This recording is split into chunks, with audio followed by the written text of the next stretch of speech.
Good morning, YouTube. This is Sheri and Richerson from Experimental Homesteader, Exotic Gardening, SheriandRicherson.com, and BuyingYourBlogathonBash.com. And I'm getting ready to move the chicks to their clean cage. I have their Purina Organic Chick Starter Grower in their dish.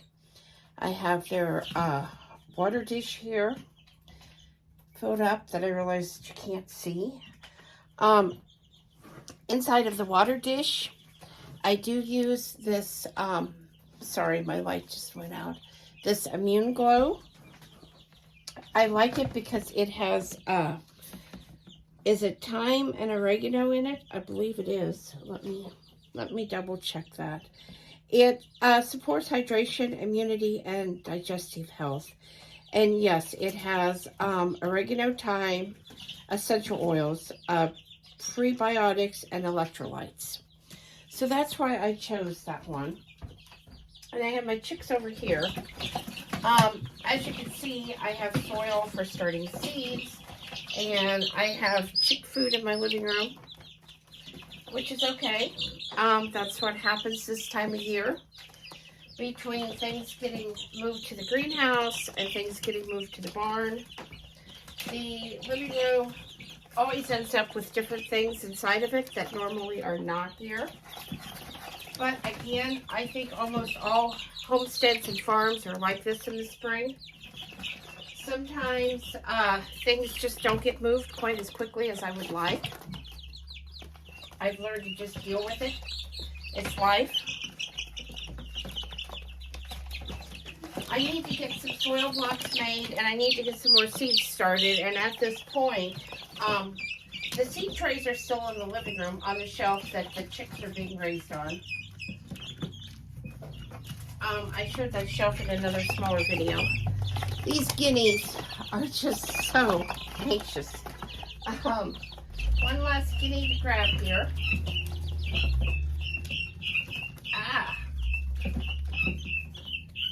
Here we go. Guineas can get pretty loud. They make great watchdogs, so look at him. How cute. Okay, there you go. There you go. Okay, and I keep this screen top on here in part to prevent them from flying out and flying all over the house, but also to prevent my cat from being able to get in and harm these little guys. Now, we used Gorilla Tape on this one. On the lid over there, part of it is Gorilla Tape and part of it is just duct tape. So any heavy tape, and this is just window screen, that's all it is. I bought the clear tub so that they could see in and out. I could see them. I like to watch them. So I wanted something that was see-through. They are getting a little large to have this many in one container. So pretty soon I'm probably going to have to divide it down into 2 containers, which is going to make things a little harder. Not impossible. Obviously they're all going to have to go in one because I only have 2 containers. So I'm going to have to put them all in one, clean a container, move them into it, clean the other container, and then split them up. We have decided we're not going to work on a chicken tractor until after the foundation is done, which is just a couple weeks away. It just doesn't make sense to make a chicken tractor and have it in the way of the people doing the foundation. So we're just going to wait, and it'll be fine. We can't move these guys into the barn because we don't have a chick area and it's still pretty cold at night. And I refuse to use a heat lamp in my barn or any kind of heater. That's just asking for something to happen and a barn fire to occur. So the animals that go in the barn have to be able to withstand whatever the outdoor temperature is. I mean, it is a little warmer in the barn, but it's not warm enough for chicks this young. So here in a few minutes, after I get done cleaning the other cage and putting these guys back up on the shelf and cleaning up, I'm going to go see how the sourdough is doing. We did have chicken pot pie last night. What I really love about chicken pot pie is everything can be grown right here on our homestead. The peas, the carrots, I can grow those and use them fresh or dehydrate them. I can grow wheat for flour. I've done that. The milk comes from the goats. And of course we raise chickens that can be butchered. I grow lots of herbs here. So really everything that it takes can come from the homestead. Now, for those of you that don't have your own homestead, these items can be bought dehydrated or freeze-dried, and you could put them in, you could divide them up into how much you need, and you could make meals in a jar. Now, of course, if you're using freeze-dried food, you need to put them in Mylar bags with oxygen absorbers, because once you open those cans, they're going to draw moisture, and in about a month, your food is going to be really no good once it's opened. So the trick to that is to get set up with Mylar bags and oxygen absorbers. And when you open that can up, go ahead and divide it out into whatever portion sizes you need for your meals. I would still bag the items individually, even though I know that's a little more expensive. But it also gives you a little more option on what you can do. Say you just want the freeze-dried chicken. You don't want to do a pot pie, you just need that chicken for something else. You could always pull it and mark your jar as needing to replace the chicken. So anyway, I'm going to finish this up and I'll be back with a sourdough update here in a few minutes. Okay, so I'm seeing a little bit of bubbling action, and I'm hoping this is set long enough that the next process is fairly easy. First, I'm going to mix it up because there's quite a bit of hooch sitting on top of this, which tells me that yes, we have some fermentation action going on. So I'm going to do that. This is what it looks like. It is fairly runny today in comparison to how it was. Now, I need to remove about half of this. And like I said, this is the part that I really struggled with before. So I had put in a 1/4 cup of flour and a 1/4 cup of water. And what I'm going to do is just use a measuring spoon to put what I remove into a measuring cup. This is an important part, even though, like I said, it feels very wasteful. But it has to be done, and this batter could be used for a different purpose, pancake batter or brownies, or there's all kinds of things that you can do with what you remove. That seems like an awful lot, but that would be equal to half of what I put in yesterday, so we're going to go with it. That's the remove starter. That's what's left. And then we're going to add in another 1/4 cup of flour. And we're going to add in a 1/4 cup of water.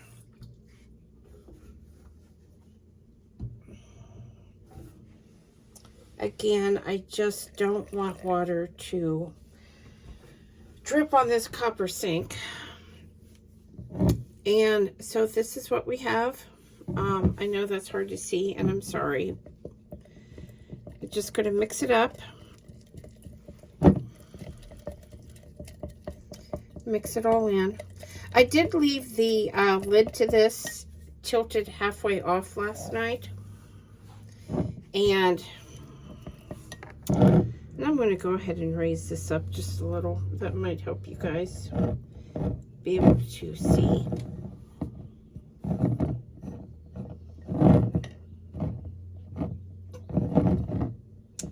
I know the wood burner burned out through the night. But at one point yesterday, it was absolutely hot in here.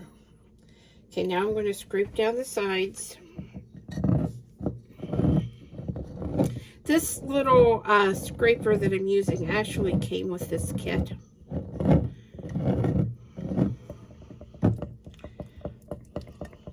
And it is a good size for this something this small. Okay, now I'm going to use the measuring spoon, and I'm just going to scrape all this off. And I'm going to scrape out the little bit that's in here too. It's not going to hurt anything for that small amount.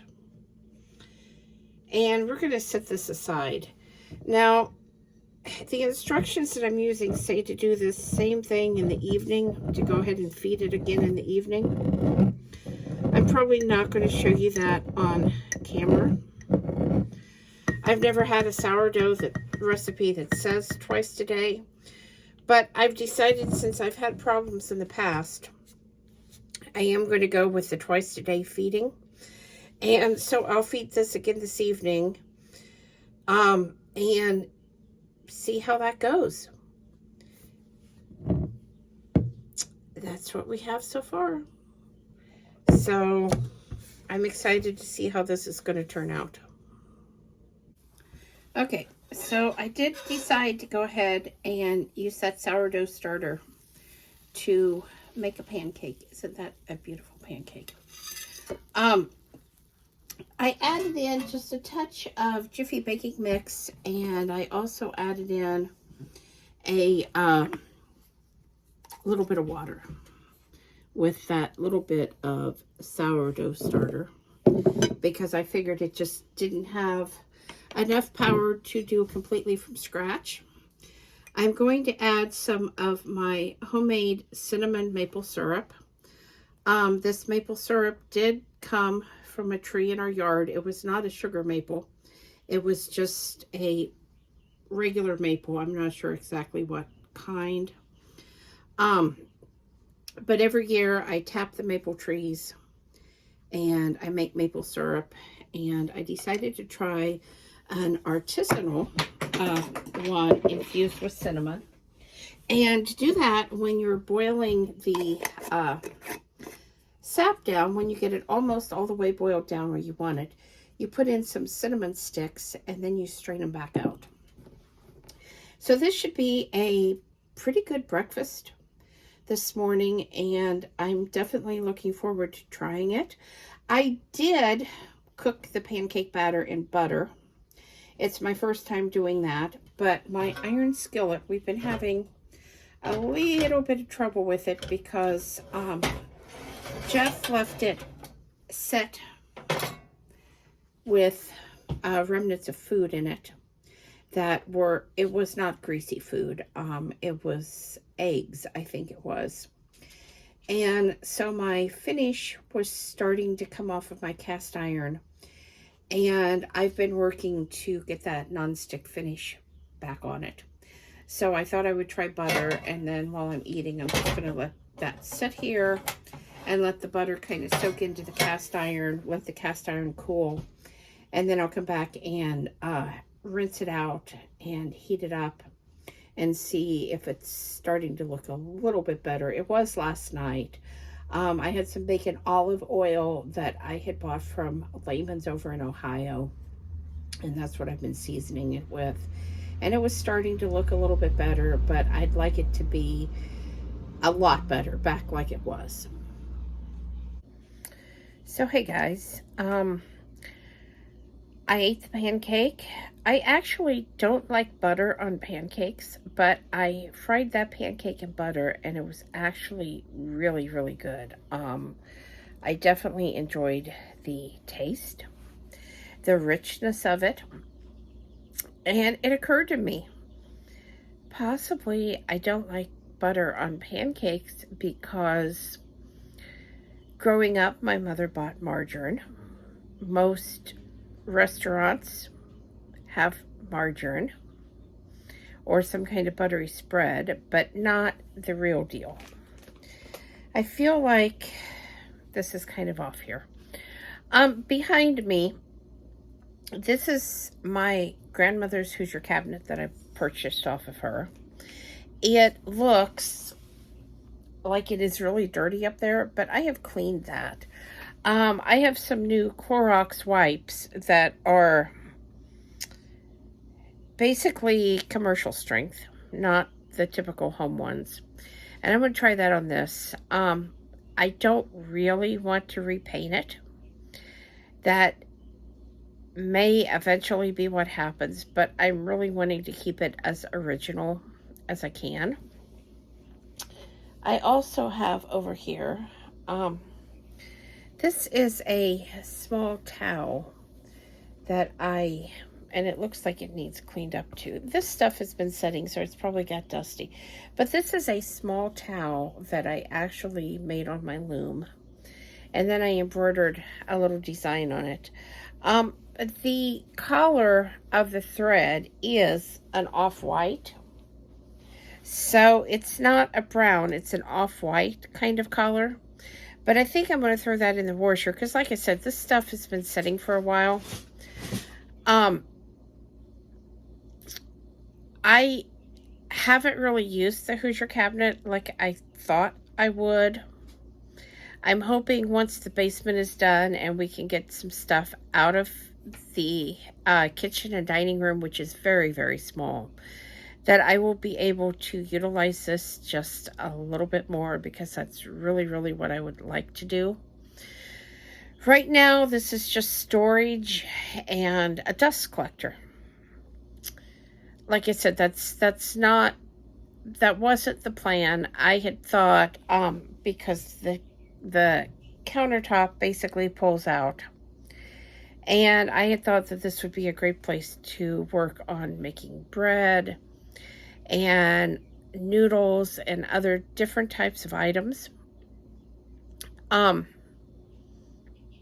just hasn't happened yet.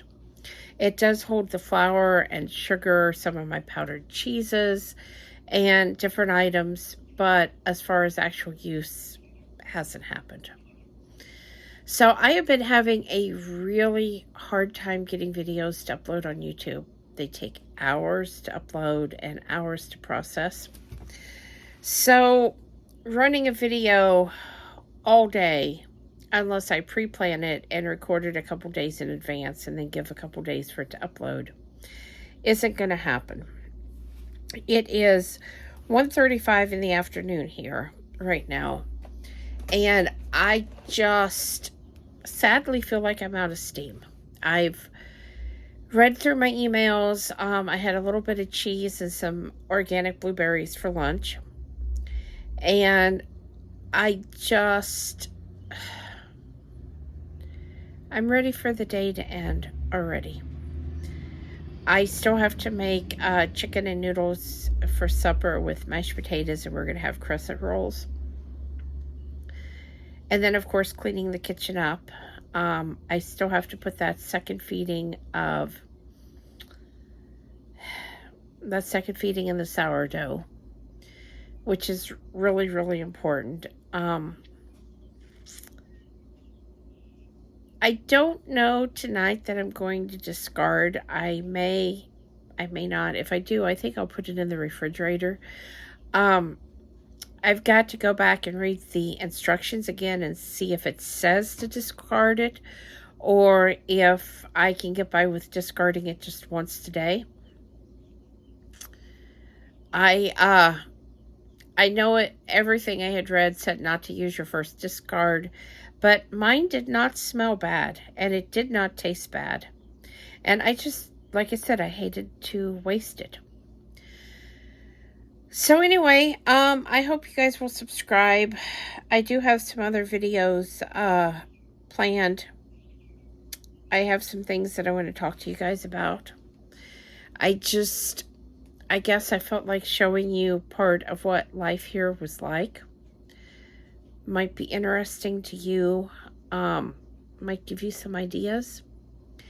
And so I thought that I would share some things that we don't normally share. I hope all of you guys have a wonderful evening, and we'll see you tomorrow with another daily vlog. Thanks for watching, guys.